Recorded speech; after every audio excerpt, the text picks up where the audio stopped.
Bold prediction season rolls on the show here. These are allegedly the things that you guys say you believe enough that theoretically you would bet your own money on and not have a problem with. And sometimes I'm skeptical and sometimes I'm not.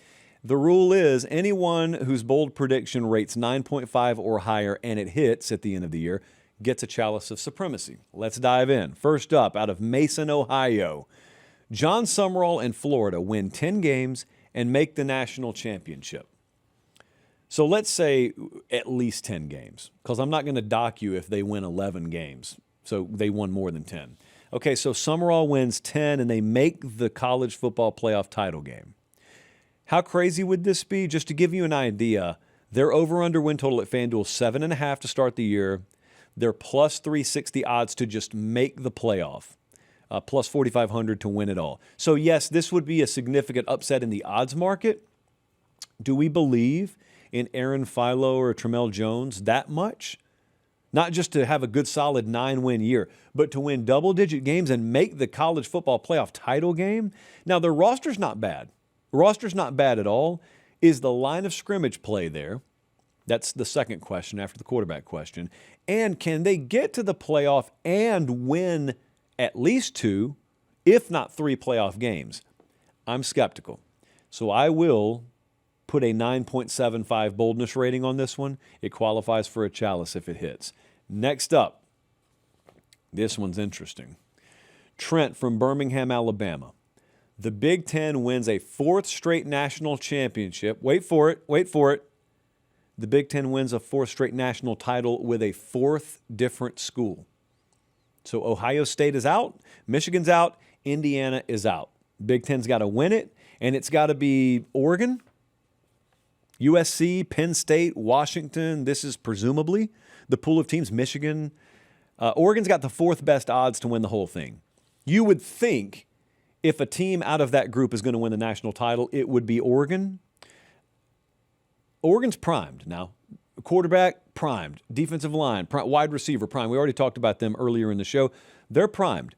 And so there is a very, very easy path here. That's why I'm only going to make it a 9. Now, to me, it has to be Oregon. All due respect to USC, I think they're a fringe playoff team this year. I don't think USC's winning the national title. Penn State, mainly schedule-based, but I think they could be a fringe playoff team this year. Their ceiling is beneath that of a national title this year. Ditto for Washington. Oregon could win it all. But that's the thing. We're essentially predicting Oregon wins the national title here. That's really what we're having to do. And even though they do have top 5 odds, for it to be them specifically, that still gets a 9. Next up, hey, quick time out here. Are you subscribed to the channel? It doesn't cost anything. It's free. Please do it. It helps us maintain the show at this level. That's it. That's all I got. Back to the clip. My favorite prediction out of bold prediction season so far. Granted, it's early. Brady from Nashville, Tennessee. Drew Mestemaker will be a Heisman finalist and lead Oklahoma State to a Big 12 title game appearance. This is a veteran of bold prediction season. This is not a first-time submission guy. He's been around the block. He has watched bold predictions. He understands how the game's played. Notice the subtleties here. He didn't say Mestemaker wins the Heisman. He just said he's going to be a finalist. Notice also, he didn't say Oklahoma State wins the Big 12. He said they make the Big 12 championship game. Much more doable on both fronts, and they're very heavily correlated. Because if Mestemaker makes a Heisman run, if he's going to New York City, very, very obviously Oklahoma State has pulled the nose up from a 1-11 campaign last year. Very obviously the new coaching staff and the infusion of a chunk of that roster from North Texas has paid off. Also, very, very clearly, a guy in Drew Mestemaker who had 4,300 passing yards last year, 6'4", 215. Very clearly he has translated his game to the Power 4 level. And if all that happens, they don't have to go win the conference. They just have to be in the title game. I'm giving this a 9.5. I actually, in a very, very twisted way, kind of want to endorse the prediction. But that's not what this is about. This is about boldness. This is a 9.5. I would be so happy to ship a Chalice of Supremacy. Plus, we could just have Prez drive it. We don't even have to ship it. The guy's from Nashville, so we don't have to ship it. So I'm really, really pulling for this to happen. Next up, Joe from Fredericksburg, Virginia. Notre Dame fan. Don't know why it was relevant? Oh, wait, I do. Listen to the prediction.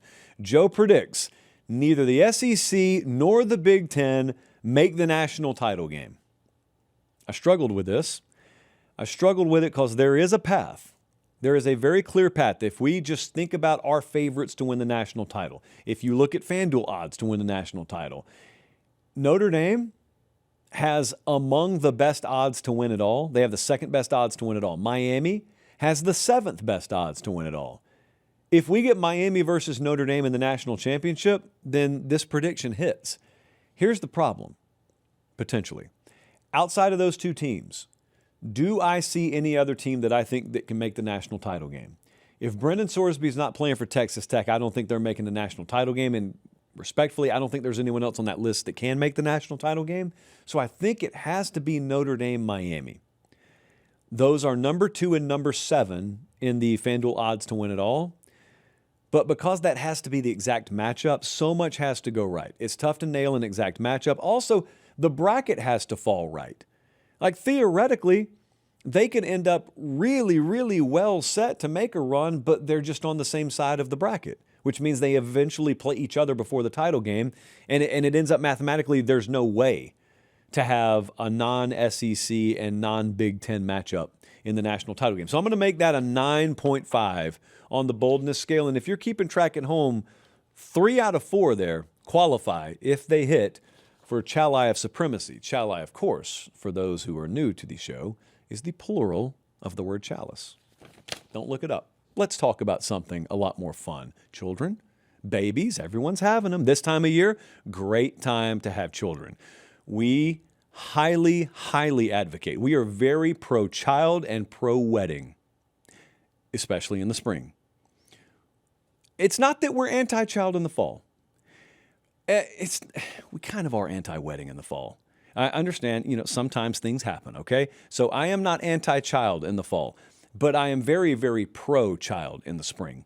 And just a related note here, so is PateStateMaterial.com. All of our Little Freight's gear it's not actually marked down. It's the same price it always is. But you know what? It's not that expensive to begin with. So there's the onesie. This is where you really miss out if you're listening on a podcast.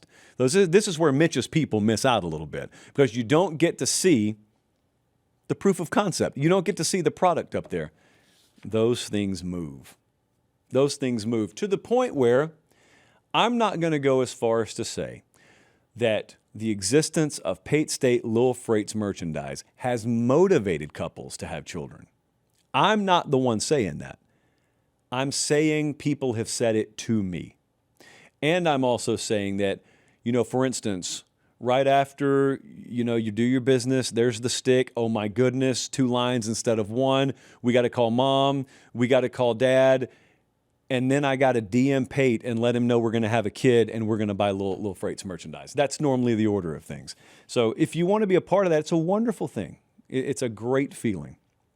And we welcome it. And we'll be here waiting. Call the parents first, but then after that, we'll be here waiting.